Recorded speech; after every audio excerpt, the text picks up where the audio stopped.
दृष्टि quick book में आप सभी का स्वागत है। हम लोग पढ़ने वाले हैं मौर्य साम्राज्य। इसके पहले जो 6 चैप्टर हैं वो कंप्लीट हो चुके हैं।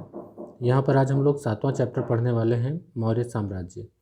तो इस पूरे लेक्चर में हम लोग जो इम्पोर्टेंट फैक्ट्स हैं उनको, जो पहले से अंडरलाइन भी होते हैं, उनको हम यहाँ पर डिस्कस करते हैं। बहुत कम समय में पूरे चैप्टर को तैयार करने की कोशिश करते हैं और हमारा प्रयास होता है कि आप किताब को पढ़ते समय अगर आप इसको एक बार वीडियो देखते हैं उसके बाद ये बुक पढ़ते हैं तो बहुत अच्छे से एक ही बार में आप अपनी पूरी बुक का जो पूरा मैटर है वो कवर कर पाएंगे। तो आइए देखते हैं मौर्य साम्राज्य के स्रोत कौन कौन से हैं। साहित्य, विदेशी विवरण, पुरातात्विक साक्ष्य 3 भागों में बांटा गया है। तो कौटिल्य का अर्थशास्त्र जो है वो सबसे इम्पोर्टेंट है साहित्य में, जो इनके स्रोत के बारे में बताता है। पुराण, मुद्रा, राक्षस, नाटक, बौद्ध जैन ग्रंथ। विदेशी विवरण में प्रमुखतया 3 हैं। मेगास्थनीज सबसे इम्पॉर्टेंट है, जिनकी इंडिका है, स्ट्रैबो और कर्टियस। इसके अलावा पुरातात्विक साक्ष्य में देखिए अशोक के अभिलेख अपने आप में मौर्य साम्राज्य का पूरा ज्ञान देते हैं। इसके अलावा कई अन्य अभिलेख भी हैं। जूनागढ़ का गिरनार अभिलेख, काली पालिश वाले मृतभांड, भवन, स्तूप, गुफा, मुद्रा, आहत मुद्रा, पंचमार्ग। तो ये मौर्य वंश से संबंधित प्रमुख जानकारी इनसे मिलती है। इनको अभी डिटेल में पढ़ेंगे आगे चल करके। जैसे साहित्यिक साक्ष्य के बारे में अगर देखें तो इनके यहाँ पर राइटर के साथ में थोड़ा सा डिस्कस किया गया है, इसको देख लेते हैं। तो कौटिल्य द्वारा रचित है अर्थशास्त्र, विशाख दत्त द्वारा रचित है मुद्रा राक्षस, सोमदेव कृत है कथा सरित सागर, क्षेमेंद्र कृत है बृहत कथा मंजरी, पतंजलि का महाभाष्य है। इन सभी से जानकारी मिलती है। भद्रबाहु का कल्पसूत्र है, जबकि हेमचंद्र का परिशिष्ट पर्वन है। ये जैन ग्रंथ प्रमुख हैं। तो ये राइटर मिलाने के लिए भी आ सकता है और ये मौर्य साम्राज्य के स्रोत भी हैं। तो इसमें सर्वाधिक महत्वपूर्ण है अर्थशास्त्र, जिससे चंद्रगुप्त मौर्य के जीवन पर भी प्रकाश पड़ता है। देखिए विदेशी विवरण में अगर आप देखें तो मेनली जो इम्पोर्टेंट है वो है Strabo, Curtius, Diodorus, Pliny, Arrian, Justin, Plutarch, Nearchus, Onesicritus, Aristobulus. तो ये सभी इसमें इम्पॉर्टेंट हैं। इनके जरिए मौर्य साहित्य के बारे में, मौर्य साम्राज्य के बारे में पता लगाया जा सकता है। जो इंडिका है वो मेगास्थनीज की रचना है, तो मौर्य इतिहास की जानकारी उपलब्ध कराने का प्रमुख स्रोत है। ठीक है, आइए इसमें और इम्पोर्टेंट फैक्ट जो हैं उनको देखते हैं। जस्टिन, अब कुछ जो इम्पोर्टेंट स्रोत हैं यहाँ पर उन्हीं की चर्चा की जा रही। तो जस्टिन ने चंद्रगुप्त मौर्य को सैंड्रोकोट्स कहा है, तो ये क्वेश्चन पूछा गया सीधे सीधे। विलियम जोन्स ने सैंड्रोकोट्स की पहचान चंद्रगुप्त मौर्य से की है। मेगास्थनीज कौन था? तो यूनानी शासक सेल्यूकस निकेटर का राजदूत था, जो चंद्रगुप्त मौर्य के दरबार में आया था। इसने इंडिका में पाटलिपुत्र का विस्तार से वर्णन किया है। पुरातात्विक साक्ष्यों को अगर देखें तो अशोक के अभिलेख सबसे ज़्यादा इंपॉर्टेंट हैं। इसके अलावा मैंने आपको बताया कि शक महाक्षत्र रुद्रदामन का जूनागढ़ गिरनार अभिलेख। इसके अलावा मृतभांड, चांदी के तांबे, पंचमार्क भी मिलते हैं। मगध साम्राज्य की स्थापना की बात करें तो 4वीं शताब्दी ईसा पूर्व में देखा जाए तो मगध में नंद वंश के शासक धनानंद का शासन था। ठीक है, वो बड़ा क्रूर अत्याचारी शासक था। तो क्या करता है, वो अपने गुरु चाणक्य का अपमान करता है। बाद में वो चाणक्य जाते हैं और चंद्रगुप्त मौर्य की सहायता से ही इस वंश का नाश करते हैं। बाद में मौर्य साम्राज्य की स्थापना करते हैं। इसकी राजधानी क्या थी? पाटलिपुत्र। तो चंद्रगुप्त मौर्य ही थी मौर्य वंश के प्रथम राजा और उसके संस्थापक थे। इनकी माता का नाम मूर था, जिसका संस्कृत में अर्थ मौर्य होता है, इसलिए इस वंश का नाम मौर्य वंश पड़ा। किस वर्ण के थे, इसको लेकर के कई विवाद है। हम यहाँ पर इस विवाद में नहीं पढ़ना चाहेंगे, क्योंकि इसको लेकर के बहुत क्वेश्चन नहीं पूछे जाते। मौर्य वंश के जो प्रमुख शासक हैं उनकी चर्चा करते हैं। 322 ईसा पूर्व से 298 ईसा पूर्व तक चंद्रगुप्त मौर्य का शासन रहता है। तो जो चंद्रगुप्त हैं वो चाणक्य की सहायता से नंदवंश के अंतिम शासक धनानंद को पराजित करते हैं। 322 ईसा पूर्व मगध की गद्दी पर बैठते हैं। ये चाणक्य का नाम जो बार बार आ रहा है, तो इनसे संबंधित थोड़ा सा यहाँ पर फैक्ट डिस्कस किया गया है कि महावंश टीका में उल्लेख मिलता है कि चाणक्य तक्षशिला निवासी एक ब्राह्मण था। इनका पालन पोषण उनकी माता के संरक्षण में हुआ था। मुद्रा राक्षस जो विशाख दत्त की, उसमें कहा गया है कि राजा नंद ने भरे दरबार में चाणक्य को सम्मानित पद से हटा दिया, उसका अपमान किया। तो इसीलिए उन्होंने शपथ ली कि वह उसके परिवार वंश को समूल नष्ट करके नंद से बदला लेगा। बृहत कथा कोश में इनकी पत्नी का नाम यशोमती मिलता है और इन दोनों लोगों ने मिलकर, चंद्रगुप्त और चाणक्य ने मिलकर नंदवंश का उन्मूलन किया। तो ये रहा चाणक्य से संबंधित देखिए यहाँ पर कई उनको बताएंगे, क्षत्रिय थे, शूद्र थे, कौन थे, तो ये सब इस पर बहुत हमें नहीं जाना है। थोड़ा सा देखते हैं चंद्रगुप्त मौर्य से संबंधित। तो तत्कालीन यूनानी शासक सेल्यूकस निकेटर को पराजित किया। संधि हो जाने के बाद सेल्यूकस ने चंद्रगुप्त को 500 हाथी लेकर बदले में एरिया, अराकोसिया, जेड्रोसिया जो कि हेरात, कंधार और बलूचिस्तान है, और पेरी पेनिसदाई, काबुल के कुछ क्षेत्रों का कुछ भाग सौंपा और अपनी पुत्री हेलेना का विवाह चंद्रगुप्त से किया। तो इनका विवाह हो जाता है हेलेना से, यूनानी राजकुमारी से। इस वैवाहिक संबंध का विवरण जो एक यूनानी है वो देता है, उसका नाम है एपियानस। ठीक है, ये देता है इसका विवरण। इसमें सेल्यूकस ने अपना राजदूत मेगस्थनीज को चंद्रगुप्त मौर्य के दरबार में भेजा। इसने पाटलिपुत्र को पालीबोथा नाम से संबोधित किया है। इसने इंडिका लिखा और जो कुछ इसने देखा सुना उसको इसने लिखा हुआ है। बंगाल पर चंद्रगुप्त मौर्य की विजय के बारे में एक जानकारी मिलती है महास्थान अभिलेख से। इसकी दक्षिण भारत की विजय के विषय में जो जानकारी मिलती है वो तमिल ग्रंथ आनानूर, मुरनानूर तथा अशोक के अभिलेखों से मिलती है। इसी प्रकार देखें तो एक है सोहगौरा ताम्रपत्र, ये गोरखपुर से मिला है। महास्थान अभिलेख बांग्लादेश के बोगरा जिले से मिला है, ये चंद्रगुप्त मौर्य से संबंधित है। ये अभिलेख अकाल के समय किए जाने वाले राहत कार्यों का विवरण देते हैं। तो अर्थशास्त्र क्या है? तो अर्थशास्त्र पहली बात तो ये भारतीय राजनीति का प्रसिद्ध ग्रंथ है। कई बार तो क्वेश्चन यही पूछा गया क्योंकि नाम से लगता है कि ये अर्थ से संबंधित होगा, लेकिन ये भारतीय राजनीति का प्रसिद्ध ग्रंथ है। और इसकी रचना किसने की है? तो कौटिल्य ने की है, इनका नाम चाणक्य है। इसमें राजा, चक्रवर्ती सम्राट, राजा के कर्तव्य, विस्तृत कर प्रणाली, सामाजिक स्थिति पर प्रकाश डाला गया है। तो ये आपका हुआ अर्थशास्त्र से संबंधित ज्ञान। और रुद्रदामन के गिरनार अभिलेख से प्राप्त ज्ञान ज्ञात होता है कि चंद्रगुप्त ने पश्चिम भारत में सौराष्ट्र तक का प्रदेश जीतकर अपने प्रत्यक्ष शासन के अधीन कर लिया था। इस प्रदेश में पुष्यगुप्त थे, उन्होंने सुदर्शन झील का निर्माण करवाया था। आप देखेंगे इसका बार बार पुनर्निर्माण हुआ और ये कई बार चर्चा में आएगा। याद रखिएगा कि चंद्रगुप्त मौर्य के राज्यपाल थे पुष्यगुप्त, उन्होंने सुदर्शन झील का निर्माण करवाया था। चंद्रगुप्त मौर्य जो थे वो जैन मतानुयायी थे। जीवन के अंतिम क्षणों में इन्होंने पुत्र के पक्ष में सिंहासन छोड़ दिया और जैन मुनि भद्रबाहु से जैन धर्म की दीक्षा ली।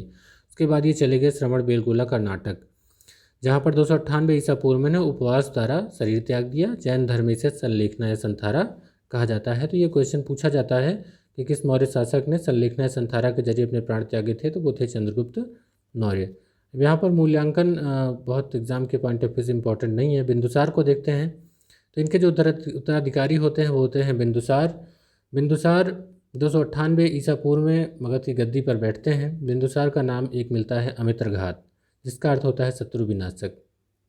इनके और भी नाम है, जैसे वायु पुराण में इनको भद्रसार या मद्रसार कहा गया है तथा जैन ग्रंथों में सिंहसेन कहा गया है। अब देखिए इंपॉर्टेंट फैक्ट क्या है? तो स्ट्रैबो एक वर्णन करता है कि सीरिया का शासक एंटियोकस प्रथम जो था उसने डायमेकस नाम के एक राजदूत को बिंदुसार के दरबार में भेजा, जो मेगास्थनीज का उत्तराधिकारी माना जा सकता है। तो किसने भेजा? सीरिया के शासक ने। किसने भेजा? एंटियोकस प्रथम ने। किसको भेजा? डायमेकस को। कहाँ? बिंदुसार के दरबार में। अब बिंदुसार के शासनकाल में तक्षशिला में हुए 2 विद्रोहों का वर्णन मिलता है। इस विद्रोह को दबाने के लिए बिंदुसार ने पहले किसको भेजा? सुसीम को। बाद में किसको भेजा? अशोक को भेजा। ठीक है।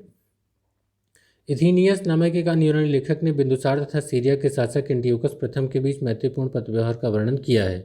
तो हुआ यह था कि इसमें भारतीय शासक ने 3 चीज़ों की मांग की थी, वो था सूखी अंजीर, अंगूरी मदिरा, एक दार्शनिक। तो सीरियाई सम्राट ने सूखी अंजीर, अंगूरी मदिरा भिजवाई, लेकिन यह कहा कि दार्शनिकों का विक्रय हमारे यहाँ नहीं किया सकता यूनानी कानून के अनुसार, इसलिए ऐसा नहीं किया जा सकता। देखिए मिस्र के शासक टालमी फिलाडेल्फस ने डायोनिसियस नाम का राजदूत बिंदुसार के दरबार में भेजा। तो देखिए यहाँ पर आ जाते हैं, आपने देखा डायोनिसियस कौन भेजता है? मिस्र के शासक टालमी द्वितीय फिलाडेल्फस। जबकि आपने देखा था कि सीरिया के शासक एंटियोकस ने भेजा था डायमेकस को। डायमेकस और डायोनिसियस ये किसके समय आते हैं? बिंदुसार के समय में। दिव्यावदान से ज्ञात होता है कि उसकी राजसभा में आजीवक संप्रदाय का एक ज्योतिषी पिंगलवत्स निवास करता था। तो पिंगलवत्स किससे संबंधित था? आजीवक संप्रदाय से संबंधित था। बिंदुसार के भी काल में चाणक्य ही प्रधानमंत्री था।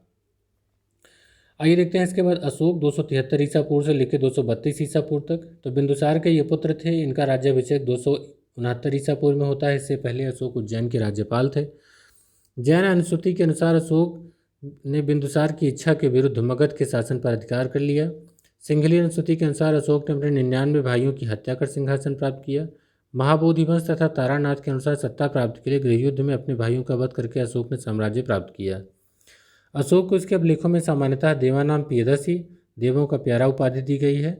अशोक नाम का उल्लेख मास्की, गुजरात, नेट्टम, नेटूर और उदयकुलम, ये बहुत इंपॉर्टेंट है, पूछा जाता है कि अशोक के नाम का उल्लेख किन किन अभिलेखों में मिलता है, किस में मिलता है। तो इनमें से नाम कुछ दिए जा सकते हैं, मास्की, गुजरात, नेटूर, उदयकुलम, इसमें इनका नाम अशोक मिलता है। पुराणों में उसे अशोकवर्धन तथा दीपवंश में करमोली कहा गया है। राज्याभिषेक से संबंधित मास्की के लघु शिलालेख में अशोक ने स्वयं को बुद्ध शाक्य कहा है। तो किस लघु शिलालेख में अशोक ने स्वयं को बुद्ध शाक्य कहा है? मास्की में। पुराणों में क्या कहा गया? अशोकवर्धन। दीपवंश में करमोली। 1750 में टी फैंथेलर ने सबसे पहले दिल्ली में अशोक के स्तंभ का पता लगाया, किंतु अशोक के अभिलेखों को सर्वप्रथम जेम्स प्रिंसेप ने 1837 में पढ़ा। अब एक टर्म आता है कलिंग युद्ध। तो अशोक ने अपने राज्याभिषेक के 8वें वर्ष लगभग 261 ईसा पूर्व में कलिंग पर आक्रमण किया। कलिंग की राजधानी थी तोसली, उस पर अधिकार कर लिया। वर्तमान ओडिशा के दक्षिणी भाग में यह स्थित है। अशोक के 13वें अभिलेख से कलिंग युद्ध के बारे में विस्तृत जानकारी मिलती है। देखिए, कलिंग युद्ध में हुए नरसंहार से अशोक विचलित हो गए और उन्होंने युद्ध की नीति को हमेशा के लिए त्याग दिया। कई अभिलेखों से पता चलता है कि उसका साम्राज्य उत्तर पश्चिमी सीमा प्रांत अफगानिस्तान से, दक्षिण में कर्नाटक तथा पश्चिम में काठियावाड़ गुजरात से लेकर पूर्व में बंगाल की खाड़ी तक विस्तृत था। कल्हड़ की राजा तरंगिणी से पता चलता है कि उसका अधिकार कश्मीर पर भी था। इसके अनुसार उसने वहाँ धर्मारिणी बिहार में अशोकेश्वर नामक मंदिर की स्थापना करवाई। कश्मीर में श्रीनगर तथा नेपाल में देवपत्तन नाम का नगर बसाया। किसने? बिंदुसार ने, अशोक ने। अब अशोक का धार्मिक जीवन देखते हैं।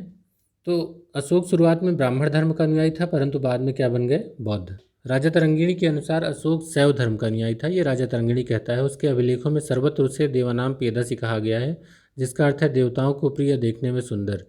इससे उसके हिंदू धर्म में आस्था के संकेत मिलते हैं। सिंघलियन श्रुतियों, दीपवंश और महावंश के अनुसार अशोक ने अपने शासन के 4थे वर्ष में बड़े भाई सुमन पुत्र निग्रोध के व्यक्तित्व से प्रभावित होकर बौद्ध धर्म अपना लिया था। तो इन्होंने कैसे अपनाया था? तो शासन के 4थे वर्ष में बड़े भाई सुमन पुत्र निग्रोध के व्यक्तित्व से प्रभावित होकर बौद्ध धर्म अपना लिया था। उपगुप्त एक नाम है। तो ये उपगुप्त नामक बौद्ध भिक्षु ने अशोक को बौद्ध धर्म की दीक्षा दी थी। अशोक ने आजीविकों को रहने हेतु बराबर की पहाड़ियों में 4 गुफाओं का निर्माण करवाया, जिनका नाम लोमेश ऋषि, कर्ण चौपार, सुदामा गुफा तथा विश्व झोपड़ी था। अशोक ने अपने शासन के 10वें वर्ष सर्वप्रथम बोधगया की यात्रा की और इसके बाद अभिषेक के 20वें वर्ष लुम्बिनी ग्राम गया। लुम्बिनी ग्राम को उसने कर मुक्त घोषित कर दिया तथा केवल 1/8 भाग कर लेने के रूप में घोषणा की। भाब्रू से प्राप्त शिलालेख में अशोक स्पष्टतः बुद्ध धम्म तथा संघ का अभिवादन करता है। सारनाथ, सांची और तथा कौशाम्बी के लघु स्तंभों से भी अशोक के बौद्ध होने का प्रमाण मिलता है।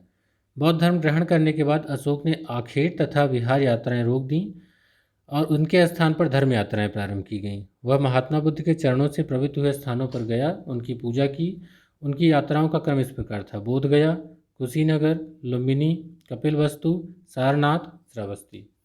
देखिए, अशोक ने कई धर्म प्रचारक कई देशों में भेजे, जैसे अपने पुत्र पुत्री महेंद्र और संघमित्रा को भेजा श्रीलंका, महारक्षित को यवन देश, मध्यम को हिमालयवर्ती। तो ऐसे इन्होंने कई भेजे, जिनका आप स्क्रीनशॉट ले लें, इनको थोड़ा पढ़िएगा। अशोक का धम्म क्या है? देखिए, धम्म संस्कृत में धर्म का ही प्राकृतिक रूपांतर है। अशोक के धम्म की परिभाषा राहुलोवाद सूत्र से ली गई है। स्वनियंत्रण अशोक की धर्म नीति का मूल सिद्धांत है। क्या होगा? स्वनियंत्रण। अशोक अपने दूसरे और सातवें स्तंभ लेखों में धम्म के गुणों को बताता है, जो इस प्रकार साधुता, मृदुता, पवित्रता, सत्यवादिता, दान, दया, कल्याण आदि है। बिहार यात्रा के रूप में प्रचलित यात्रा को अशोक ने शिलालेख में धम्म यात्रा के रूप में परिवर्तित किया था। अशोक ने धर्म के प्रचार के लिए नियुक्त रज्जुकों, प्रादेशिकों एवं युक्तों को यह आज्ञा दी गई थी कि वे प्रत्येक 5 वर्ष राज्यों का भ्रमण करें, जनता को धर्मोपदेश दें। अभिलेखों में इसे अनुसंधान कहा गया है। अशोक ने धर्म के विचारों को प्रसारित करने के लिए सीरिया, मिस्र, ग्रीस, श्रीलंका आदि देशों में भी दूत भेजे। थोड़ा सा इसमें और देख लेते हैं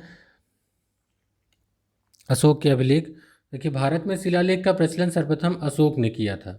अशोक के अभिलेख राज्यादेश के रूप में जारी किए गए। वह पहला शासक था जिसने अभिलेखों के द्वारा जनता को संबोधित किया। इनके 3 वर्ग हैं, शिलालेख, स्तंभलेख, गुहालेख। तो शिलालेख जो बृहद शिलालेख है, लघु शिलालेख में बांटा सकता है स्तंभलेख को दीर्घ स्तंभलेख और लघु स्तंभलेख में। गुहालेख या गुफाओं में उत्कीर्ण लेख हैं। अशोक के बृहद शिलालेखों की संख्या 14 है जो 8 स्थानों से प्राप्त हुए हैं।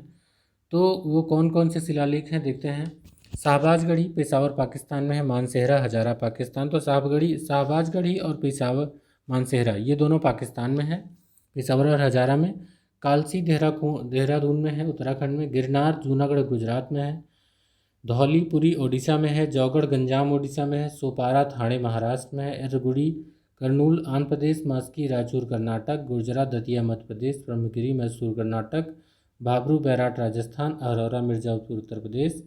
जटिंग रामेश्वर कर्नाटक। सासाराम बिहार। राजुल मंडगिरी कर्नूल। गोबीमठ मैसूर। सारोमारो मध्य प्रदेश। निट्टूर कर्नाटक। उदयगोलम बेल्लारी कर्नाटक। सन्नाती कर्नाटक। तो इस प्रकार ये अशोक के शिलालेख और उनके प्राप्ति स्थल हैं। इनको लेके क्वेश्चंस खूब बनते हैं, इनको थोड़ा डेप्थ में जाके पढ़ना होगा। अशोक के दीर्घ स्तंभ लेखों की संख्या 7 है जो 6 विभिन्न स्थानों से पाषाण स्तंभ पर उत्कीर्ण पाए गए हैं, जैसे दिल्ली टोपरा स्तंभ लेख, मेरठ दिल्ली स्तंभ लेख, स्तंभ इलाहाबाद स्तंभ लेख, लौरिया नंदनगढ़ स्तंभ लेख, रामपुरवा स्तंभ लेख। कुछ स्थलों उस स्तंभों पर केवल एक लेख हैं जिन्हें अतः उन्हें 7 दीर्घ स्तंभ लेखों के क्रम से अलग रखा गया है, वे लघु स्तंभ कहे जाते हैं। इस प्रकार लघु स्तंभ लेख सांची, सारनाथ और उम्मीदई आदि स्थलों पर मिलते हैं।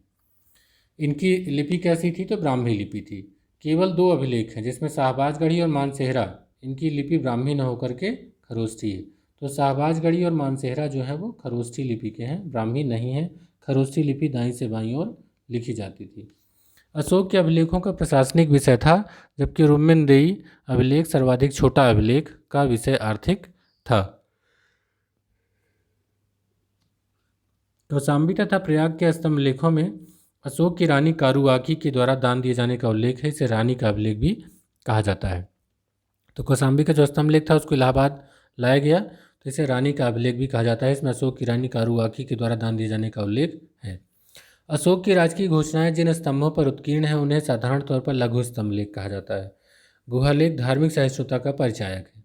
फिरोज शाह तुगलक ने मेरठ और तोपरा से अशोक स्तंभ मंगवाए थे।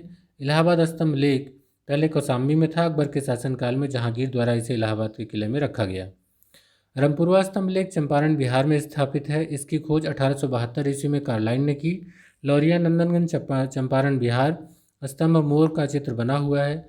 अशोक का सरेकुना कंधार अभिलेख ग्रीक एवं अरमाइक भाषा में प्राप्त हुआ है। तो देखा आपने, ग्रीक भी है, अरमाइक भी है, लिपि में ब्राह्मी भी है, खरोष्ठी भी है। अशोक के शिलालेखों में वर्णित विषय वस्तु, तो इनके शिलालेख 14 हैं, इनसे पूछे जाते हैं पहले, दूसरे, तीसरे, चौथे में क्या है, तो इसको देख लेते हैं। पहले में है पशु बलि की निंदा, सभी मनुष्य मेरी संतान की तरह हैं, ये पहला शिलालेख कहता है। दूसरे में इन्होंने दक्षिण के राज्यों का उल्लेख किया है, चोल, पांड्य, सत्यपुत्र, केरल पुत्र। फिर पूछा था लोक कल्याणकारी कार्यों का वर्णन किस में किया गया, जिसमें पशु चिकित्सा, मानव चिकित्सा जैसे हैं, तो ये दूसरे अभिलेख में वर्णित है। तीसरा शिलालेख कहता है राजकीय अधिकारियों को हर 5वें वर्ष दौरा करने का आदेश देता है। जो युक्त रज्जुक प्रादेशिक थे वो जाएँ 5वें वर्ष दौरा करें, धम्म का प्रचार प्रसार करें।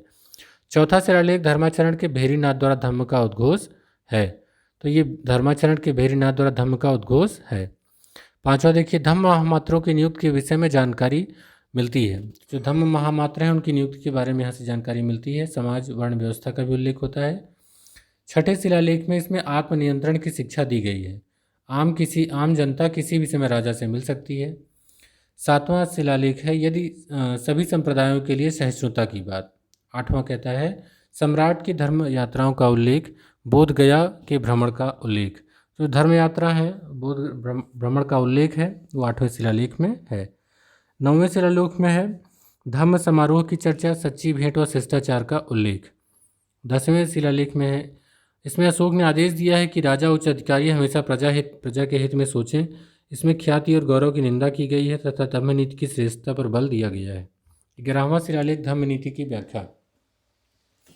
धम्म नीति की व्याख्या किसमें की गई है? 11वें शिलालेख में। 12वें में क्या है? सर्वधर्म संभाव्य में स्त्री महामात्र की चर्चा 12वें में है।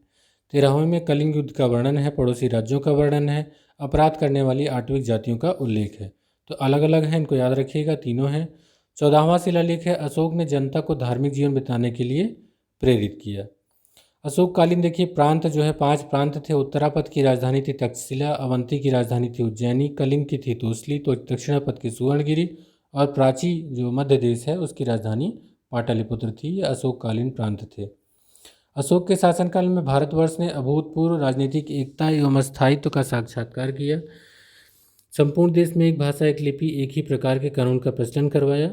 तो कला प्रेमी का भी संरक्षक था, क्योंकि पता है कि बौद्ध परंपराओं से बताया गया कश्मीर में श्रीनगर था, नेपाल में देवपत्तन नामक 2 नगरों की स्थापना भी उसने कराई थी।